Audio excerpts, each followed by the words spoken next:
Capítulo 11. Cole não tinha opção senão correr atrás dos assassinos, chocado e enjoado, seu coração adoecido com vingança e ódio. Ele foi abandonado à morte por Reston, o homem que até encorajou os assassinos a matá-lo. Ele já não sabia mais se eram assassinos. Ele não sabia o que era Stars. Ele não sabia mais nada além de seus olhos estarem queimando e de não conseguir respirar. Pelo menos faça ser rápido e indolor. Depois de entrarem na 1, a porta fechou atrás deles. Cole se encostou no frio metal, forçando para recuperar o fôlego, viscosas lágrimas vazando por entre suas pálpebras. Ele não queria vê-los puxar o gatilho. Preferia não sofrer o suspense antes de morrer. Morrer já era o bastante. Talvez eles só me deixem aqui. A pequena esperança que o pensamento lhe trouxe foi estampada imediatamente, assim que uma grande e áspera mão agarrou seu braço e o chacoalhou. Ei, acorde! Cole abriu seus olhos molhados relutantemente, piscando rapidamente. O negro grandão estava olhando para ele, parecendo bravo o bastante para começar a bater, seu rifle apontado para o peito de Cole. Você quer explicar que droga de lugar é esse? Cole se encolheu na porta, sua voz gaguejando. Fase 1. Floresta. O homem rolou os olhos. Sim, floresta, isso eu sei. Mas por quê? Jesus, ele é enorme. O cara tinha músculos nos próprios músculos. Cole balançou a cabeça, certo de que seria esmurrado, mas incerto do que o homem estava perguntando. O outro deu um passo à frente, parecendo mais preocupado do que bravo. John, Reston ferrou ele também. Qual é mesmo o seu nome, Henry? Cole acenou, desesperado para não irritar ninguém. Henry Cole. Reston disse que vocês queriam matá-lo e pediu que eu ficasse lá dentro. Ele só ia trancá-los. Eu juro por Deus que eu não sabia que ele faria isso. Fale devagar, disse o mais baixo. Eu sou Leon Kennedy e esse é John Andrews. Nós não viemos para matar Reston. Mas devíamos. John resmungou olhando em volta. Leon continuou como se John não tivesse dito nada. Nem ninguém. Nós só queremos algo que Reston tem. Só isso. Agora, o que você pode nos dizer sobre esse programa de teste? Cole exalou, limpando a água do rosto. Leon parecia sincero. E quais são suas opções? Você pode levar um tiro, ser abandonado aqui ou cooperar com eles. Eles têm armas e Reston disse que os espécimes de teste foram projetados para lutar com pessoas. Mas como é que eu vim parar aqui? Cole olhou em volta para espantado em como parecia diferente agora que estava preso lá dentro, o quanto era ameaçadora. As altas árvores artificiais, a vegetação rasteira de plástico e os cipós sintéticos pendurados. Com a baixa luz e o ar umedecido, as paredes escuras e o teto pintado, parecia realmente uma floresta à noite. Eu não sei muito, Cole disse, olhando para Leon. Há 4 fases: floresta, deserto, montanhas e cidade. Elas são todas grandes, cada uma do tamanho de 2 campos de futebol, uma do lado da outra. Esqueci as medidas exatas. Dizem que são habitats correspondentes a estes animais híbridos de teste. Eles até são alimentados com comida viva, ratos, coelhos e coisas do tipo. A Umbrella está testando algum tipo de controle de doenças, e esses animais devem ter um sistema de circulação similar ao dos humanos ou algo assim. Darão um bom material de estudo. Cole parou, percebendo o olhar que os 2 homens trocaram quando começou a falar das criaturas. Você acredita mesmo nisso, Henry? John perguntou, sem parecer bravo. Seus rostos neutros. Cole disse, e calou-se, pensando no incrível salário e na política do bico calado. Você está feliz trabalhando aqui? Você acha que está sendo bem pago? E sobre as jaulas? E as restrições? Não, ele disse, e sentiu uma onda de vergonha por sua optada ignorância. Ele deveria saber. Saberia se tivesse tido coragem e dado uma olhada de perto. Não acredito. Não mais. Ambos os homens assinaram, e Cole ficou aliviado em ver John alterar a posição da arma suavemente, para o outro lado. Então você sabe como sair daqui? John perguntou. Cole acenou. Sim, claro. Todas as fases têm portas de ligação nos cantos, alternadamente. Elas estão destrancadas, sem chaves nem nada, exceto a última, a 4. Está trancada pelo lado de fora. Então a porta que procuramos está por ali, Leon perguntou. apontando para sudoeste. Eles estavam no canto noroeste. De onde estavam, a outra porta não era visível. As árvores falsas eram muito densas. Cole sabia que havia pelo menos uma clareira de tamanho considerável, mas ainda assim era uma caminhada. Cole acenou. Você pode nos falar sobre esses animais híbridos de teste? Como se parecem? Eu nunca os vi, só estive aqui para fazer afiação, câmeras e conduítes, coisas do tipo. Ele olhou para eles esperançoso. Mas quanto ruins eles podem ser? Os olhares deles não foram encorajadores. Cole começou a perguntar o que eles podiam dizer, quando um alto e metálico barulho encheu o ar umedecido, como um portão gigante sendo erguido. Veio lá da frente, da parede oeste, onde Cole sabia que as jaulas ficavam. E um segundo depois, um grito agudo cortou o ar, uma longa e gorjeada nota que rapidamente se juntou a outra, e depois muitas para contar. Havia uma batida também, tão grande que por um momento Cole não identificou, mas quando conseguiu, sentiu vontade de gritar. Asas! O som de gigantescas asas batendo no ar. Eles estavam a uns 4 metros do chão, no topo de uma dupla fileira de caixas de madeira empilhadas num canto do galpão. Até o menor movimento fazia tudo balançar um pouco, deixando Claire insegura. Não é o bastante Leon e John não estarem aqui, ou estarmos aqui nos escondendo de um bando de capangas da Umbrella.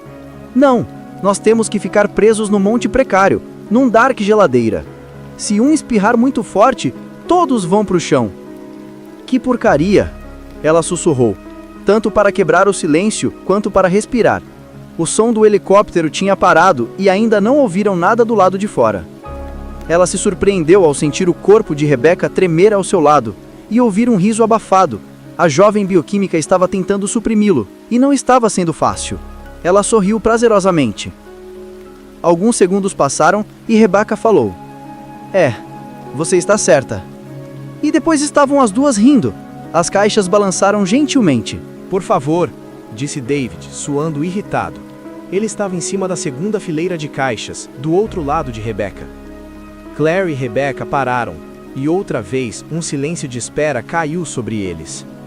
Eles estavam no canto nordeste, as duas ansiosas, apontando as armas para a parede à frente, na direção da outra porta. David disse que haviam duas. Ele estava olhando a sul, cobrindo a porta pela qual haviam entrado. A risada tinha relaxado Claire um pouco.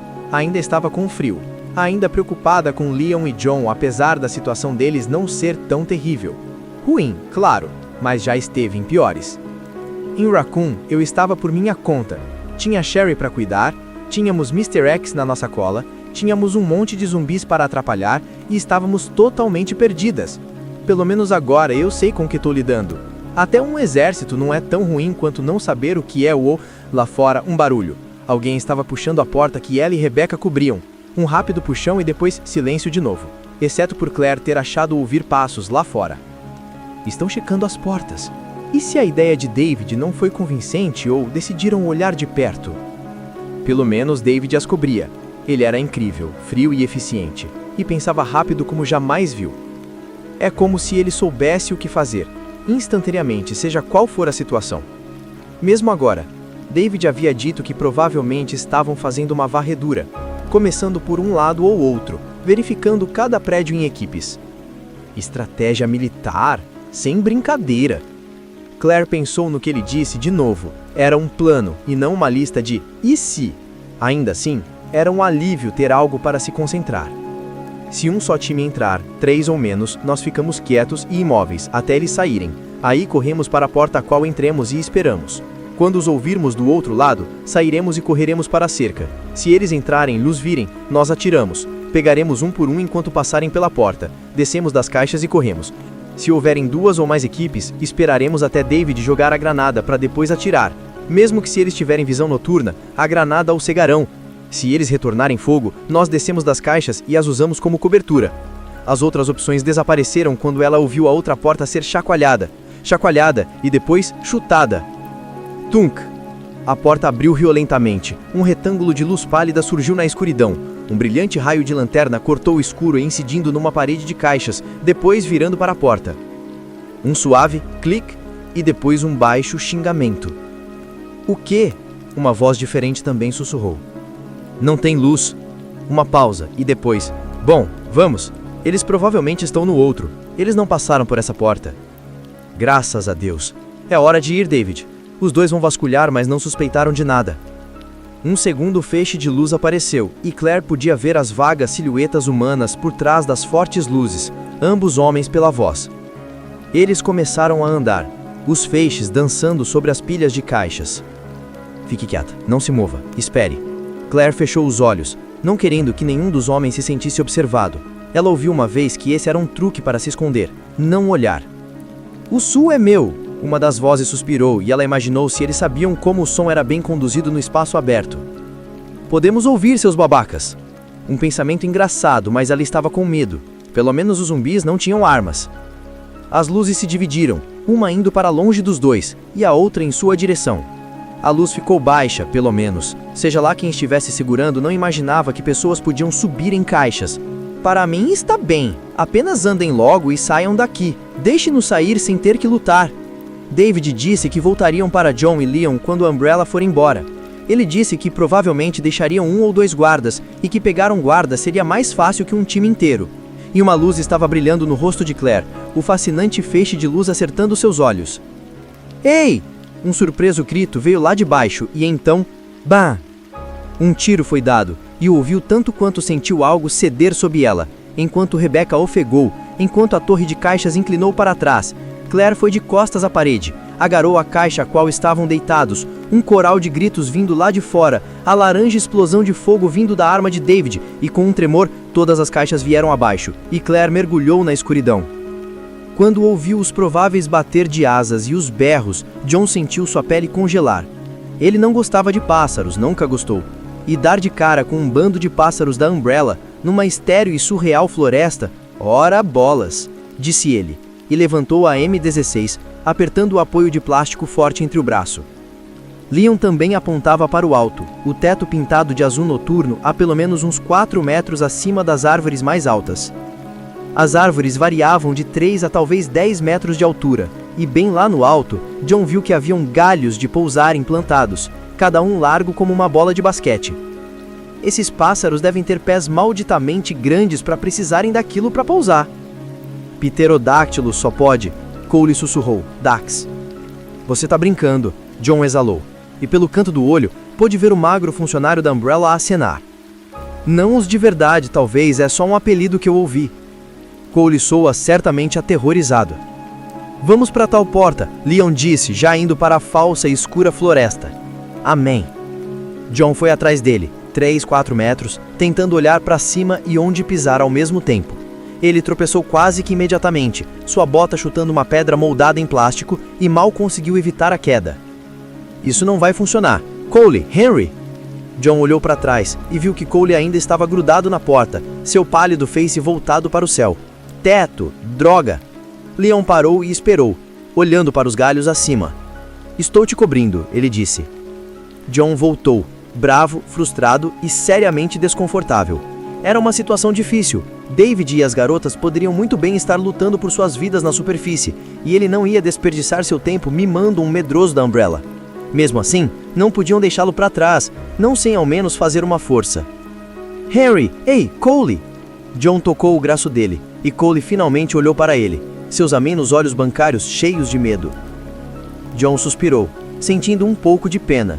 Ele era um eletricista, pelo amor de Deus. Parecia que a ignorância tinha sido seu último crime. Olha, eu entendo que esteja assustado, mas se ficar aqui vai acabar morrendo.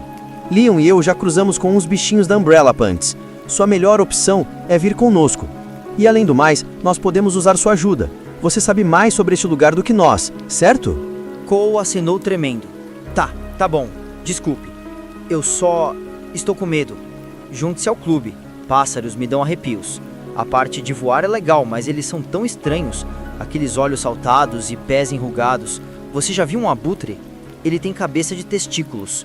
John tremeu e viu Cole relaxar um pouco. Até tentou um sorriso. Tá bom, Cole disse de novo, mais confiante. Eles andaram para onde Leon estava, ainda vigiando o ar acima. Henry, sendo que nós temos as armas, o que você me diz de ir na frente? John perguntou. Leon e eu ficaremos de olho. Precisaremos de um caminho livre para não nos preocuparmos em ter que pular coisas. Você acha que consegue? Cole acenou e viu que ainda parecia pálido. John achou que ele aguentaria, por um tempo. O guia passou por Leon e cambaleou para sudoeste, fazendo uma irregular trilha pela estranha floresta. Os dois foram atrás, John percebendo que Cole na frente não fazia muita diferença. Se você não olha por onde anda, você tropeça. John pensou, desgastado, depois de ter tropeçado pela 6ª vez num tronco caído. Sem contradições. Os Dax, como Cole os chamava, não deram as caras nem fizeram outro barulho. John viu que andar numa floresta de plástico já era o suficiente. Era uma sensação bizarra ver a aparência realista das árvores e da grama, sentir a umidade no ar, mas também ciente de que não havia cheiro de terra ou plantas, nem vento ou pequenos sons de movimento, nem insetos. Era como num sonho, um de dar nos nervos.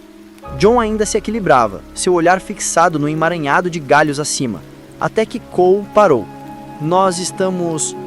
Há uma espécie de clareira aqui, ele disse. Leon virou, franzindo para John. Nós vamos contorná-la? John avançou um passo, olhando a área aberta por entre as árvores. Tinha pelo menos 15 metros de espaço aberto, mas John preferia mudar o caminho. Ser atacado no mergulho de um pterodátilo não soava divertido, mesmo. Sim, Henry, vire à direita. Nós vamos... O resto de suas palavras foram perdidas assim que um alto e arranhado gorjeio estourou pela floresta inatural, e uma forma marrom acinzentada mergulhou na clareira e voou para eles, estendendo garras de 30 centímetros de comprimento. John viu uma envergadura de asa de 2 a 3 metros, as asas de couro com ganchos encurvados nas pontas. Ele viu um gritante e dentado bico, um esbelto e alongado crânio, e achatados olhos pretos do tamanho de um pires, brilhando, e John e Leon abriram fogo quando a criatura chegou na linha das árvores na frente deles, suas enormes garras perfurando o sólido plástico das árvores. A ave manteve-se firme, esticando suas asas num esforço para se equilibrar, e bam bam bam, buracos apareceram na fina carne, fileiras de sangue aguado escorrendo dos mesmos.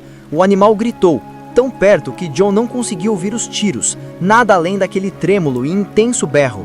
E então ele desceu, parando no escuro chão, encolhendo as asas e andando para ele sobre os cotovelos como um morcego, se sacudindo por entre as esfarrapadas árvores, dando curtos e agudos latidos. Atrás dele, outro apareceu na clareira, revelando fileiras de dentes afiados. Isso é mau, mau, mau! O animal cambaleante estava a menos de 1,5 metros de distância quando John mirou na balançante cabeça, no redondo e brilhante olho e puxou o gatilho.